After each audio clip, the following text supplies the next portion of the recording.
नमस्कार और स्वागत है आप सभी का आपके अपने चैनल भोजपुरी खबर लाइव में। तो भैया आज हम बात करेंगे भोजपुरी के दो बड़े शेर पवन सिंह और खेसारी लाल यादव की।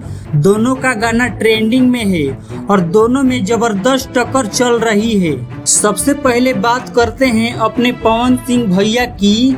माही मूवीज कंपनी से उनका गाना आया है सैया सेवा करे।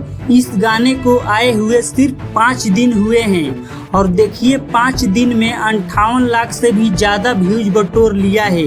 भाई ने तो एकदम गर्दा उड़ा दिया है।